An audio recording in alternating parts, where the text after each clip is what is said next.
Mirëmbrëma, mirë se erdhët në emisionin I Pavarur. Ndodhim në zjarr televizion, përballë meje ndodhet Kristiano, kemi ikur nga zyra e kryeministit, tani kemi zyrën ton, ku kemi edhe ndonjë libër hera herës që e shpletojmë për të thënë ndonjë gjë. Me Cristiano Xhanari kemi këtu që në vitin 2020.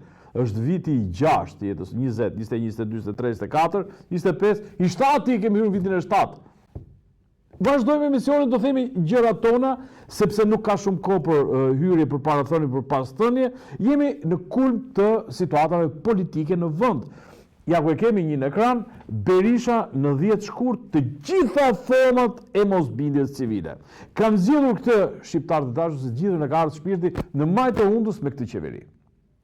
Ose më saktë, na ka ardhur shpirti aty ku s'mban me këtë kryeministër. Sepse ata që janë qeveri janë kuklla, janë sekretar, janë njerëz krejt të parëndësishëm, cilët ai ka përdorur, siç e keni parë, një pjesë e tyre shkojnë në burg me ballin lart dhe me xhepat plot, dhe ndërkohë kanë mbështetjen e kryeministit Edi Rama. Çfarë duhet ndodh? Duhet ndodh që duhet ndryshojnë gjërat. Në një demokraci normale duhet ndodh që opozita të bëjë rotacion. A jemi normal? A jemi demokraci mbi gjitha? Nuk jemi as demokraci, as normal. Dhe ndërkohë ky është një déjà vu. Déjà vu, ke parasysh ato ngjarjet psikologjike që I ndodhen njeriu që duket sikur një skenë ka parë edhe dikur në një të kaluar tjetër. Duket pra një situatë që po ndodh tani sikur e ka jetuar një herë. Dhe ne kjo situatë e kemi jetuar përjetësisht. Përjetësisht. Berisha në 10 shkurt të gjitha format e mosbindjes civile.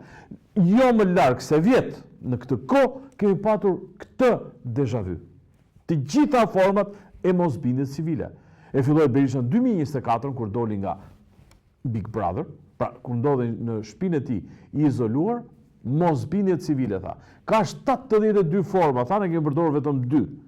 Pastaj u bë një pauzë, u bën zgjedhjet, një pauzë tjetër u denoncua treni bullgar e MTH, thash, dhe vim sot, një vit më vonë, aty ku e kemi lënë. 20 shkurt të gjitha format e mosbindjes civile. Do thoni ju, po mirë, më shumë mirë. Shumë mirë, them dhe unë. Dakor, filloj mosbindje civile. Ku do filloj, ku do mbaroj? E para, cilat janë format e mosbindjes civile? Dhe tjetra shumë e rëndësishme. Unë për vete nuk kam besim absolut, do të thënë kam 0 besimin, duke besuar që Sali Berisha është në lojë me Edi Ramën. Të shpallur, të pashpallur, apo në një marrëveshje, këtë nuk ja u them dot sepse nuk I kam letrat e kësaj gjëje. Nuk kam fotot e takimit apo të shkuesve që kanë shkuar kanë takuar njëri tjetër, por kam rezultatin në terren. Ajo që ndodh, protesta e kaluar, na tregoi që po të dojë Partia Demokratike I mobilizon njerëzit. Po të dojë Partia Demokratike I mbështet militantët e vet. Po të dojë. Po mos dojë, pastaj vazhdon bën foltore era erës dhe bën këtë që do thoni ju, shikoni, pse sikur po na çmobilizon, mund të thirrë çik tjetër, lutem, Kristi, urdhoni.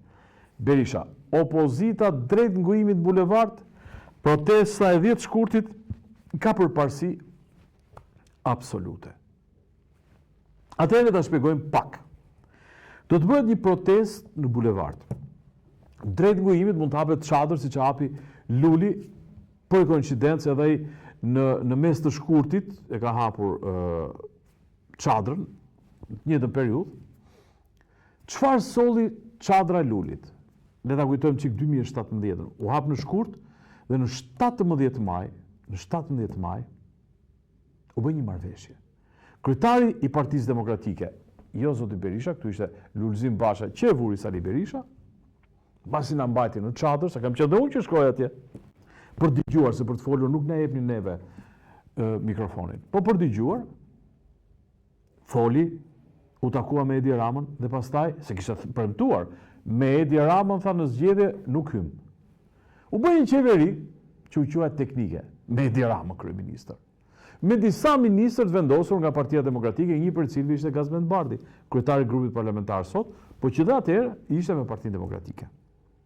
U bë kjo që u quajt qeveri teknike, hyn në zgjedhjet e 2017-s. Dhe me këtë qeveri pastaj nuk ishte më gojë të thoshte njëri, kuptohet e para Partia Demokratike, na vodhën zgjedhjet. Pse bëj unë këtë paralelizëm sot? se mund të shkohet drejt ngujimit, mund të shkohet drejt një krize politike, e cila çfarë do sjell? Do të sjell ndoshta atë qeverinë teknike që mezi po e prisnin të gjithë. Por i pari që mezi po e pret është Edi Rama. Kryeministri i nderuar është në një hall shumë të madh politik, por jo vetëm politik dhe njerëzor. Zëvendësja e tij, Belinda Balluku, nuk pranon të lërë detyrën. Nuk pranon, edhe pse ka një vendim nga gjykata speciale kundër korrupsionit dhe krimit të organizuar, ajo nuk e lë detyrën zëvendës kryeministres, as mandatin e deputetit. Ç'të bëj Rama? Thuhet që ajo ka kërcënuar kryeministrin dhe i thotë, unë të marr me vete. Kjo është një zgjidhje perfekte. Nëse opozita çohet masivisht siç po duket, mund të bjerë qeveria, do të ta hedh i zoti punës kryeministri, e ti thoi kabinetit çfarë të bëj. Na thonë ndërkombëtarët, nuk duhet destabilitet në një kohë krizash botërore, do bëjmë një qeveri teknike. Dhe në këtë mënyrë e ka mundësinë Edi Rama që ti ose të heq Belinda Ballukun. E kuptova. Po do thoni unë shumë mirë për ne. Do t'jetë e mrekullueshme, do t'jetë shumë mirë që pas qeverisë teknike të kemi zgjedhje. Po kush do hyjë zgjedhje? Sali Berisha me Edi Ramën. Kjo është një temë që ne kemi diskutuar dhe do ta diskutojmë. Teoria ime është, po shtrëngohen punët, do shtrëngohet Acari, do dilni, do të rrezohet qeveria për të hequr Belinda Ballukun. Ka që thjesht mendoj unë. Tani do dalim, se jemi në stin protestash. Jemi në stin protestash, vëllezër e motra, dhe pse mendojnë që po përdoremi, të gjithë po përdoremi. Është një tjetër personazh shumë interesant, i cili ka dalë me karrike. Protesta e Shqipëria bëhet. Këtu nuk lëviz nga kjo. Protesta e Shqipëria bëhet. Kanë dalë shumë element dhe janë aktivizuar shumë element. U bë të shtunën. Dhe unë pyes në fakt, ore, pse të shtunën i bëjmë protestat ne? Të shtunën s'ka njëri në administratë. Protesta bëhet në mëngjes. Unë do ta bëja për veten time të hënën. Në 6 të mëngjesit dhe s'do lija administratën të hynte në zyrë. Ta bllokoja. Ose le të kalonin, po me pankartat që do të caktonte protesta. Po ju thoya pak të çështjen e tensionimit të situatës, bashkimit të opozitës për të krijuar një krizë, një tension të madh dhe të bjerë qeveria me qëllim që të jepet mundësia Edi Ramës të heqë Ballukun ta çojnë spak. E tham, protesta Shqipëria bëhet, deri këtu na keni çfarë drasat, pse jeni kundër protestave, pse jeni kundër. Sepse lapaj, koha për bashkim kundër qeverisë është tani. Kush ka pak memorie, ky lapaj vjet në këtë kohë thoshte band Sali Berisha, Edi Rama janë band. Ne po hyjmë për të çarë bandën. Dhe ky ishte as me Berishën, as me Ramën, ose më saktë, ishte kundër Berishës dhe Ramës për të çarë bandën. Deri këtu jemi dakord, shumë mirë. Por këtë arsye mori ky thot 80.000 vota, po të paktën 60.000 vota i ka marrë. Votat e kujt? Votat e atyre që ishin kundër qeverisë, por që besonin se ky është edhe kundër Berishës, pra një politike të re. Jemi okay. Tani, lapaj e ndron. Dhe këtë protest ka qenë edhe forumi rinor i Partisë Demokratike. Dhe ky bashkim kemi Partinë Demokratike dhe këtë që ishte kundër Partisë Demokratike, kundër bandës, që na kërkon bashkim. Pse? Kundër qeverisë. A çon dhe kjo tezë ujë tek teza ime? A do të thotë pra që edhe ky lapaj bashkë me Berishën dhe bashkë me Ramën janë për të ardhëzuar këtë qeveri, për të krijuar një qeveri teknike. Mua brenda këtu si fillim, edhe pak këtu më thotë po, është një modus shumë interesant për të bërë një lëvizje për të shpëtuar Ramën nga sikletet e mëdha. Pra, bie në paqe me drejtësinë, edhe me atë që ka thënë për drejtësinë, ka folur për spakun, do të them pak më poshtë, ka folur për të gjithë, kemi krijuar një armë, mbrojë njeri e tash. Tani është detyruar të lëshojë një njeri. Po ky njeri nuk është, e ka thënë vetë, unë nuk jam veliaj. Se Lalin e mori për leckash, e futi në burg, pavarësisht që fillojnë mbrapa, jo për gjunaf kështu e tjera. Lali është në burg. Pse është në burg? Pas 44 protestave të Partisë Demokratike, që nuk i bënde të kryeministria, po i bënde të bashkia. Ç'të bënde Rama shkret? Ç'të bënde drejtësia shkret e mori? Tani ka filluar protestat për Ballukun. Është një diskenar, është një skem, është një diskure, ose diskutime, më falni se e thash në gjuhë të jashtme. Pra, faktet, statistikat, renditja, zbërtimi i politikës sotme, më çon në sintezën që ajo që po luhet janë të gjithë bashk për të bërë një ndryshim qeveri, natyrisht jo për të ndryshuar qeverisjen e Edi Ramës. Është për të dhënë një formë tjetër.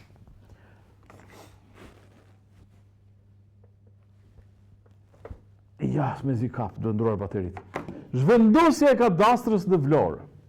Rama u ngatrua adresa fizike me zyrën për shërbimin e qytetarëve. Që ndodhi në Vlorë, një ditë bukur, tha, kadastra do zhvendoset nga qyteti, do vinë Tiranë.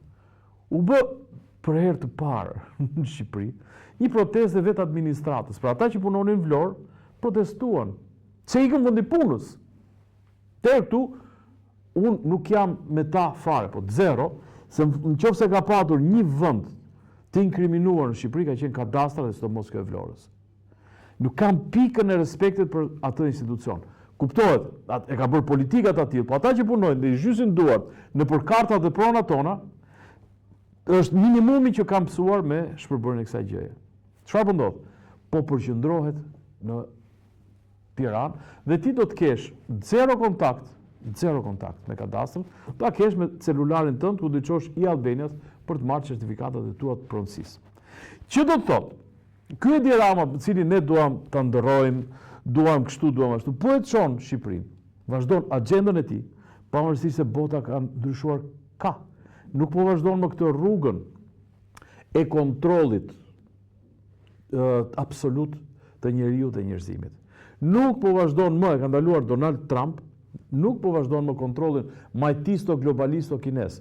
Edhe pse Rama po investon tek Smart City, pra që të përgjohemi, të jemi të kontrolluar në 20 qytete, 24 orë, kudo që lëvizim, me kudo që takohemi, çfarë gjendje emocionale shpirtërore kemi, do të jemi të monitoruar. Pra, shkurt muhabetit do nxjerrim pa punë patronazhistët. Kjo është me pak fjalë, duke përqendruar çdo pushtet, duke vazhduar edhe kodi penal që u bë, me më shumë nene se Korea e Veriut. Më besoni për këtë. Shikoni sa ka një 600 ca nene Korea e Veriut dhe kemi më shumë. Edhe kodi penal, edhe ligji për barazin gjinore, të gjitha janë mina të mbjell në udhëtimin ton që do të shpërthejnë me komand në momentin e caktuar, nëse Ramës do të jepet mundësia të ndryshoj prap kursi botror dhe të vim tek shoqëria e kontrollit. Më besoni këtë gjë. Po ndodh kjo. Të lutem, te kadastra, jo, mirë, shumë mirë. Letrim këtu. Qytetarët protestojnë në mbrojtje të shëndetit dhe mjedisit. Protestuan ata të Vlorës, po mbyllej muhabeti kadastrës. Ju lutem se do e kalojmë këtu, tha Rama. Shikoni fqinjët tanë, të cilët një pjesë janë shqiptarë, janë gjaku ynë. Qytetarët protestojnë në mbrojtje të shëndetit dhe mjedisit. Sa kronika, sa denoncime kemi ne vetëm për onkologjikun. Sa të smur me kancer ka Shqipëria. Dhe nuk merret njëri, nuk merremi as ne për shkaqet e kësaj gjë, pa le për pasojat dhe për kurimin. Mjedisi, pra ky qelpsirllik ku ne jetojmë, shkoni në Tiranë, shkoni në zona të caktuara dhe del me të kuqe niveli i ndotjes së Shqipërisë tonë, të Tiranës tonë. Kush ka dalë për hallet e veta? Kemi dalë sepse na ka thirrur partia. Ose Aliu, o Arlindi, ose Adriatiku, ose Agroni, se ne vetë të mblidhemi, mor për çmimet, mor për sigurimin me detyrim të shtëpive tona, se do t'ja u marrë, kur fillojnë t'i paguajnë, do t'jetë shumë vonë. Kjo është qytetaria. Kjo është protesta. Çfarë të vllai? Ma iq të lutem. Balla i përgjigjet opozitës, integrimi europian dikton agjend të ngjeshur në kuvend. Nga një burim imi, as pak konfidencial, po që i shket goja një kolege deputetet të Taulantit, të gjithë këto ligjet janë duke kaluar pa i lexuar deputetët. kanë urdhër të ngrenë dorën. Ngrini dorën mëse çfarë drasa të ngrini dorën. Dhe një nga shembujt që as opozita nuk i lexon, dhe as opozita nuk e çan fare gajden se çfarë po kalon, është kodi penal, kodi i ri penal. Prandaj tash do flasim pak për kodin e ri penal. Shpërtheu opinioni publik në Shqipëri për dy gjëra, dy nene. I pari, ai parkimi dysh. I dyti ishte një nen për udhëtimet seksuale jashtë vendit, kush i organizonte. Me këto u mor opozita. Ne këto gjëra i dim një vit e ca përpara që kur kaloi ky drafti që u pa. Ku ka qenë opozita? Një vit. Ku ka qenë? Dhe kur them ku ka qenë opozita, pastaj dalim edhe te këta pushtetet të cilët nuk kanë edhe pse, se një pjesë e tyre janë marrë, ju dini shumë mirë se si kanë hyrë nëpër lista. Dhe integrimi evropian dikton agent të ngjeshur kuvend, Shqipëria po hyn si delet në vath në Bashkimin Evropian me një paketë ligjesh që janë apo s'janë përshtatshme për Shqipërinë, vari bidonat nuk merret deri me këtë gjë, thjesht bëj, fut, ngjesh, kalo. Kaloni në vath se do hym Bashkimin Evropian. Ky është objektivi dhe ne me sy mbyllur, po me gjuhë të kputur, si thoshte ai Koreshi. O Toni, me brek grisa do hym në Europë ne? E me brek grisa do hym, s'kemë çaj bëjmë. Pu! Shader në pranverë nis mbyllja e kapitujve të integrimit. Kërkohet harmonizimi standardeve me BE. Që do të thotë, ka marrë një detyrë Shqipëria. Në qoftë se ju i bëni këto njësoj si ne, s'ka problem. Dhe çfarë ndodh?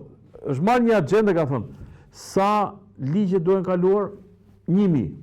Bukur. 1000, që për atëherë nga 200, futja. Ec. Vup paketa ligje, vup dorë këta. Vup paketa ligje, vup dorë. Ne po hym Bashkimin Evropian, në qoftë se do të hym. Do të po hym me një, po themi me një barë të madhe. Po na fut Edi Rama. Bashkimi Evropian, në fakt, krijimi i Bashkimit Evropian, futja në Bashkimin Evropian, ka qenë gjithmonë, ka qenë në ato vende që kanë ndodhur, ka qenë bashkëpunim, kanë qenë gjithë forcat politike që kanë konsensus. Në Shqipëri jo. Në Shqipëri thuhet opozita s'do, por po na fut Edi Rama. Ja ky është standardi. Mirë, do bëjmë pak pushim edhe kthehemi.